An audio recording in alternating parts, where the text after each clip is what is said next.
साथ ही इस वीडियो के अंदर हम जो गरीबों की और गरीबी की नाम से जो पॉलिटिक्स है, राजनीति है, उसको कैसे करते हैं इसके बारे में हम बात करेंगे। गरीबी के बारे में कांग्रेस ने, इंदिरा ने गरीबी हटाओ का नारा दिया, बहुत सारे मूवमेंट्स चले और बहुत सारी सरकारें गरीबों के नाम पे, गरीबी के नाम पे बनी। आज नरेंद्र मोदी ने गरीबी की एक तरीके से परिकल्पना और गरीबी की एक तरीके से नई पॉलिटिक्स की अवधारणा को गढ़ा और गरीबों के अंदर इस विश्वास पैदा करने की कोशिश की आम जनता के अंदर कि गरीबी, अभी तक लोग नारे लगा रहे थे मगर गरीबों के लिए कुछ किया नहीं। मैं हूं जो गरीबों के लिए करूंगा, जिसके लिए उन्होंने गरीब और गरीबी के साथ चाय वाला जोड़ा। चाय वाला एक उनकी गरीबों के साथ उनके हार्ट को टच करने की एक पॉलिटिक्स का हिस्सा था। चाय वाला प्रोपेगेंडा समझिए किस तरीके से करता है बीजेपी, आरएसएस के लोग। चाय वाला जो पॉलिटिक्स थी वो गरीबों के साथ एक अटैचमेंट था और चाय वाला का प्रचार होने के बाद चाय वाला प्रधानमंत्री नहीं बन सकता क्या, चाय वाला प्रधानमंत्री नहीं बन सकता क्या, तो एक गरीब के हार्ट को टच किया जिससे वो गरीब के दिल में जगह बनाने में सफल हुए और बड़ी संख्या में आम जो गरीब है उसने इस संभावना के, इस उम्मीद के साथ इनको वोट किया कि गरीबों के बारे में नरेंद्र मोदी कुछ सोचेंगे। तो पहले हम इनके जो लाइक भाषण है, क्लिप्स है, वो आपको सुना देते हैं, फिर उसके बाद साथी चर्चा करते हैं। ये कांग्रेस पार्टी भी जब चुनाव आता है तो माला फेरने लग जाती है, गरीब गरीब गरीब गरीब गरीब गरीब गरीब गरीब गरीब गरीब गरीब गरीब गरीब और मन में सोचती है एक बार इनके आशीर्वाद मिल जाए नैया पार हो जाएगी। भाइयों बहनों, इनके दिल में गरीबों के प्रति थोड़ा सा भी प्रेम होता, आदर होता, भाइयों बहनों, हमें गरीबी क्या होती है वो देखने के लिए जाना नहीं पड़ता है, क्योंकि हमने बचपन गरीबी में बिताया है। मैं तो हैरान हूं गरीबों के प्रति इनके दिल में नफरत कितनी है। एक नेता तो कह रहे हैं यूपीए के, चाय बेचने वाला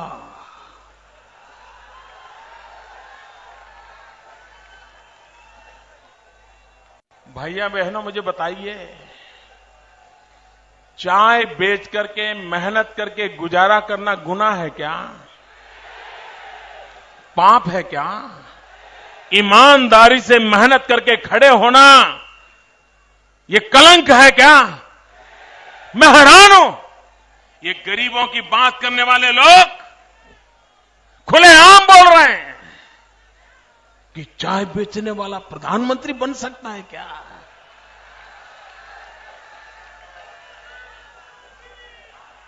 अगर देश की जनता आशीर्वाद दे तो खेत में मजदूरी करने वाला भी प्रधानमंत्री बन सकता है। फुटपाथ पर बैठ करके जूतों की पॉलिश करने वाला भी प्रधानमंत्री बन सकता है। लेकिन भाइयों बहनों, मैं आपको मेरे संस्कारों के आधार पर कहना चाहता हूं, हमें चाय बेचना मंजूर है, हमें देश बेचना मंजूर नहीं है। क्या आप गरीबों की इस प्रकार से मजाक उड़ाते हैं? आप गरीबी की इस प्रकार से मजाक उड़ाते हैं? शाम को जब घर में चूल्हा न जले, बच्चे रात रात रोते रहें, तब पता चलता है गरीबी क्या होती है। उन्हें क्या मालूम गरीबी क्या होती है। छोटे छोटे बच्चे मां बाप का पेट भरने के लिए मेहनत करते हैं, ये गरीबों की मजाक उड़ा रहे हैं। और इसलिए मैं गरीबों से खास कहना चाहता हूं, जिन्होंने आज तक आपको शोषण किया है, उन सबको उखाड़ करके फेंक देने की सबसे पहला काम हमें करना पड़ेगा। जरा यहां बड़ी आयु के लोग हैं, वो बताएं, आप जिन मुसीबतों से गुजारा करते हैं, क्या आप अपने बच्चों को ऐसा हिंदुस्तान देना चाहते हैं आपके बच्चों को गरीबी में जीने के लिए मजबूर करना चाहते हैं, आपके बच्चों को बेरोजगार रहने के लिए मजबूर करना चाहते हैं, आपके बच्चों को गांव गरीब छोड़ करके शहरों की झुग्गी झोपड़ी में जीने के लिए मजबूर करना चाहते हो? आप बताइए दोस्तों, अपना गांव छोड़ करके, मां बाप छोड़ करके, बूढ़े मां बाप को छोड़ करके उसको गुजरात में जाने की नौबत क्यों आई? अगर यह उत्तर प्रदेश का विकास हुआ होता तो उसको अपना घर न छोड़ना पड़ता, गांव न छोड़ना पड़ता, खेत खलिहान न छोड़ने पड़ते, यार दोस्त न छोड़ने पड़ते, बूढ़े मां बाप न छोड़ने पड़ते। साथियों, आपने सुना मोदी जी ने क्या कहा, किस तरीके से कांग्रेस को गरीबी के नाम पे दुत्कारा और उसी गरीबी की नई थ्योरी बना के जनता को अपने कंट्रोल में, अपने बस में, अपने तरफ वोट खींचने के लिए एक नया फार्मूला फेंका। ये समझने पॉलिटिक्स है, इसमें गरीब के लिए करना नहीं करना अलग है, ये पॉलिटिक्स है। गरीब आदमी के माइंड सेटअप को, दिमाग को, हार्ट को टच करके उसको इमोशनली उससे वोट लेना। अब देखो, उसके बाद से 5 साल सरकार चली और 5 साल सरकार चलने के बाद से किसी भी तरीके से गरीबों की जो वास्तविक योजना थी, वास्तविक समझ थी, वास्तविक जो मुद्दे थे, उनको खासतौर से मजदूर, मध्यम वर्गीय आदमी, गरीब कौन है, किसान, इनके सारे मुद्दों पे नरेंद्र मोदी ने किसी भी तरीके की कोई सही योजना लेके नहीं आए और इनके जो बुनियादी अधिकार थे उनको काटा, श्रम कानूनों को बर्बाद कर दिया, गरीबों को, मजदूरों की मजदूरी कम कर दी, जिसकी वजह से उनका शोषण बेतहाशा हुआ, उनके बच्चों की जिंदगी बर्बाद हो गई, नौजवान पीढ़ी की जिंदगी बर्बाद हो गई। किसानों की जो है फसल की कॉर्पोरेट कंपनियों को घुसा के फसल की लागत बढ़वा दी, किसान आत्महत्या कर रहे हैं, उनको जितना सहयोग, जो सब्सिडी थी किसानों की खाद पे, बीज पे और सारी थी, उसको समाप्त किया। तो ये जो है किसान और मजदूर दोनों पक्ष, जो गरीब का पक्ष है, तीसरा दलित सबसे ज्यादा गरीब है, जो हमारे SC ST के साथी, आदिवासी, तो इन सारे वर्गों के विरुद्ध काम किया नरेंद्र मोदी ने। कोई भी ऐसा तथ्य नहीं है जिस तथ्य के बुनियादी तरीके से पिछले 5 साल की, पहले 5 साल की जो सरकार थी, उस सरकार में इन्होंने गरीबों को बर्बाद नहीं किया, अब गरीबों को कमजोर नहीं किया, ये तथ्य हैं। दूसरी तरफ से साथियों, इन्होंने अमीरों की तिजोरी बनी, अंबानी, अडानी माला माल हो गए, इतना पैसा आया उनके खजाने में जिसका हद हिसाब नहीं। तो ये एक राजनीति है जो मोदी जी बहुत ही सातर तरीके से, जो जनता के मन के ऊपर प्रभावित करते हैं, उसका इस्तेमाल करते हैं। ये एक पॉलिटिक्स है जिसको हमको समझना है। अब दूसरी बार क्या हुआ, दूसरा जो इलेक्शन आया उसमें चौकीदार बन गए। गरीब की हार्ट टचिंग कैसे करना है उसको आप सुनना, दूसरी बार में चौकीदार बन गए। अब चौकीदार, मैं तो चौकीदार हूं, अब चौकीदार एक कम्युनिटी है, सिक्योरिटी गार्ड गरीब आदमी है, तो फिर गरीब के साथ अटैच किया, मैं तो चौकीदार हूं। तो ये जो है चौकीदार के नाम पे इन्होंने पूरी कैंपेनिंग करी। इससे चौकीदार की कैंपेनिंग से वो गरीब को, मजदूर के हार्ट टचिंग करने में दोबारा सफल हुए। तो ये पॉलिटिक्स है जिसको देश की जनता को समझना, हमको समझना, ना ये चौकीदार है ना ये चाय वाले हैं। जब वो चाय वाले अपने आप को उन्होंने घोषित किया, उसके पहले 20 साल से चीफ मिनिस्टर थे गुजरात के, उसके पहले से बड़े RSS के कार्यकर्ता रहे, और ये कभी भी ऐसे गरीब नहीं रहे कि इन्हें चाय बेची। ये सारा प्रोपेगेंडा है, सारा प्रोपेगेंडा है। ऐसे उन्होंने अपने एजुकेशन के ऊपर प्रोपेगेंडा फैलाया। पहले कह दिया मैं तो पढ़ा लिखा नहीं हूं, खुद उनका वीडियो है, और फिर कह रहे हैं कि साहब डिग्री आगे उनकी की, तो MA किए हुए हैं, तो ये फर्जीवाड़ा है। तो इस तरीके से फर्जीवाड़ा करके दोबारा गरीब को जो है उसके नाम पे ये टचिंग करते। इसके अलावा देखो, अभी जो कोयला आवंटन हुआ उस दिन भी गरीब किया, मुझे विकास करना है गरीब का विकास करना है। गरीब कैसे खेत खलिहान छोड़ के जा रहे हैं, तो ये गरीब जो खेत खलिहान छोड़ के जा रहे हैं, उस वाले भाषण में भी इन्होंने बोला गरीब अपना माँ बाप खेत खलिहान छोड़ के पलायन कर रहे हैं। तो इसको समझेंगे, ये क्लिप भी मैं आपको सुना देता हूं, इसको भी सुन लो। वहां के गरीबों का जितना भला होना चाहिए था वो नहीं हुआ।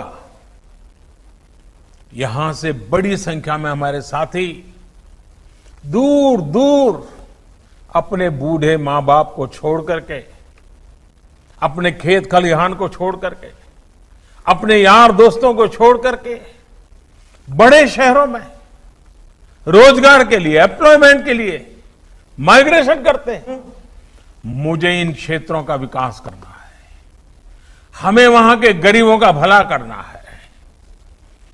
हमें पहले उस इलाके को आत्मनिर्भर बनाना है, बना के हर परिवार को आत्मनिर्भर बनाना है, हर गरीब की जिंदगी में बदलाव लाना है। कि पहले जो गरीब गरीब के नाम पे भाषण दिए, सेम भाषण अभी दिए और अगले 5 साल बाद भी ये गरीब के नाम पे यही भाषण देंगे। तो ये साथी गरीब और गरीब की भावनाओं को खरीद के वोट लेना, ये पॉलिटिक्स है जो पहले कांग्रेस ने किया, अब ये बीजेपी कर रही है। हमारा मांग केवल सिंपल है, गरीब को कुछ नहीं चाहिए। गरीब का जो मेहनताना है, मेहनत जो श्रम की कीमत है उसके दाम बढ़ा दीजिए। जिसको आपने श्रम कानून खत्म करके उसको बर्बाद कर दिया। अभी न्यूनतम वेतन 21,000 रुपए महीना जो मांग कर रहे हैं ट्रेड यूनियन, उसको मान लीजिए। तो गरीब को कोई योजना नहीं चाहिए आपकी, ना आपका सिलेंडर चाहिए, ना आपका कुछ भी नहीं चाहिए, ना ये शौचालय चाहिए, ना कुछ भी नहीं चाहिए। गरीब खुद पैदा कर लेगा, उसकी श्रम की कीमत 21,000 रुपए महीना करो।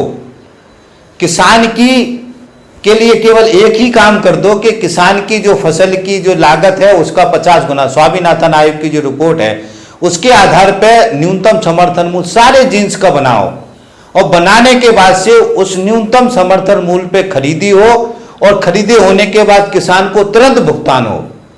बस इतना करवा दो और कुछ नहीं चाहिए आपका।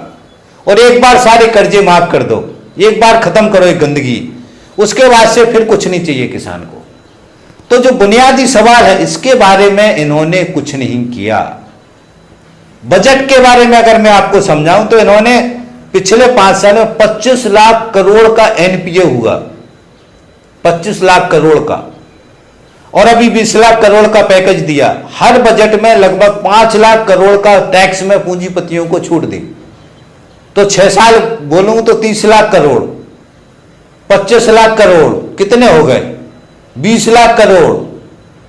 तो ये इतना पैसा अपने कैपिटलिस्ट पूंजीपति को दिया, उसको छूट में अप्रत्यक्ष रूप से उनको दिया। और देश की जो जनता जो 1% है, देश की जो जनता 99% है, उनके लिए आपको लगभग 12 से 13 लाख करोड़ रुपया किसान का कर्जा है। पूरे देश के किसान का संपूर्ण कर्ज माफ हो जाएगा, जिसके लिए पैसे नहीं है, शिक्षा के लिए पैसे नहीं है, स्वास्थ्य के लिए पैसे नहीं है, बाकी कुछ भी बात करो। गरीबों को राशन देना है 10 किलो के हिसाब से 6 महीने तक, उसके लिए पैसे नहीं है। अभी 7,500 रुपए मांग रहे हैं महीने के हिसाब से, 6 महीने का सहयोग कर दो, उसके लिए पैसे नहीं है।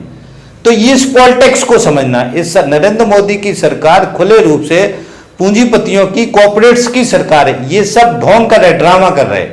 जितना राष्ट्रवाद है, ये है, वो है, हिंदू है, मुसलमान है, तो लड़ाने के लिए कर रहे हो ताकि इससे हम बाहर निकल ना पाए। बहुत सारे ऐसे सवाल हैं जो पहले से हमारे साथ हिंदू मुसलमान के साथ विवाद जो जुड़े हुए, उन्हीं को आगे बढ़ा रहे हो। तो इस पॉलिटिक्स को हमको साथी समझना, इस वीडियो के माध्यम से। गरीब से इनको कोई लेना देना नहीं है। गरीब की जिंदगी बर्बाद कर दी, मजदूरों का जिंदगी श्रम कानून खत्म करके बर्बाद कर दी। और जो मध्यम वर्गीय परिवार है, अभी तो मध्यम वर्गीय परिवार गरीब हो रहे। विडंबना देखो, पिछली 6 साल की पॉलिटिक्स में जो मध्यम वर्गीय परिवार है वो गरीब हो रहा है। जो उच्च मध्यम वर्गीय परिवार है वो मध्यम वर्गीय में आ रहा है। मतलब ऊपर से नीचे की तरफ लोग आ रहे हैं, और जो खरबपति हैं वो और खरबपति हो रहे हैं। तो इनकी इस राजनीति का, पॉलिटिक्स का असल चेहरा ये है, जिसको हमको साथी समझना है। बाकी सब ड्रामा है। तो ये गरीब के नाम पे जो पॉलिटिक्स इन्होंने की थी, इसको मैंने समझाने के लिए वीडियो बनाया। किस तरीके से किया, गरीबों की जिंदगी को इन्होंने तबाह कर दिया। अभी लॉकडाउन में जिस तरीके से सारे गरीबों की जिंदगी को तबाह किया, गरीब कैसे पैदल चले, कैसे लोग भूखे मरे, कैसे हजारों किलोमीटर, गरीबों से इनको कोई मतलब नहीं। ये खाली बसें नहीं चला सके, बसें जब स्पेशल ट्रेनें चलाने लगे उसके बाद भी लोगों को संसाधन नहीं दे सके गरीबों को। तो गरीबों के ये दुश्मन है। गरीबों को लूटना है, चूसना है, उनके श्रम को चूसना है, पूंजीपतियों की तिजोरी बनना है। ये इनका पॉलिटिक्स है, इस बात को समझना है। बाकी जितना ये गरीबों के नाम पे, हिंदू मुसलमान के नाम पे ये सब जो ड्रामा, ये सब ड्रामा है, ये सब झूठ है। जिस झूठ के पीछे छुप करके, ये खाल ओढ़ के, झूठ की खाल ओढ़ करके जनता को बेवकूफ बना के राज सत्ता पे आ गए और राज सत्ता पे बने रहेंगे। अब तो एक तो ये झूठ है, दूसरा पैसा है। जो लाखों हजारों करोड़ों रुपया कमा रहे पूंजीपति, ये पूंजीपति इनको खूब पैसा दे रहे चंदे के रूप, जिससे ये विधायक खरीद रहे, सांसद खरीद रहे। कितनी सरकारें गिरा दी, मध्य प्रदेश हो गया, आपका बिहार हो गया, आपका कर्नाटक हो गया और गोवा हो गया, छोटे छोटे बहुत सारे, इनके 6, 7, 8 राज्य हैं जहां जनता ने इनको जनादेश नहीं दिया, मगर इन्होंने सरकार को तिकड़म से गिरा करके, खरीद करके, फरोख्त करके और सरकार को गिरा के अपना सरकार का कब्जा कर लिया। तो ये तानाशाही है जिसको हमको समझना है। नरेंद्र मोदी का माइंड सेटअप या आरएसएस की जो आइडियोलॉजी है उसका कॉपी, हिटलर की आइडियोलॉजी का कॉपी है। इस बात को अच्छी तरीके से देश की जनता को समझना है और उसी तरीके की पॉलिटिक्स ये अपने देश में कर रहे हैं। तो इतना काफी है। ये गरीबी का जो मजाक कह करके गरीबों को जो बेवकूफ बना के वोट बटोरे हैं ने, उसका जो एग्जाम्पल है जो मैंने इसको आपको समझा। गरीबों को भी समझने की जरूरत है और हम सब लोगों को भी समझने की जरूरत है कि ये एक पॉलिटिक्स है, जिस पॉलिटिक्स को ये कर रहे हैं, इस राजनीति को हमको अच्छी तरीके से साथी समझना है। तो इस वीडियो को हम यहीं खत्म करते हैं और आपसे अपील करते हैं, यदि आपने हमारा चैनल सब्सक्राइब नहीं किया हो तो कर लें और शेयर करवाने में सहयोग करें। जाकर के आप देखें, बहुत सारे हमने जनता के सवाल उठाए हैं, उन सारे वीडियो को सुने और उनको शेयर करवाने में सहयोग करें। थैंक यू साथी, धन्यवाद।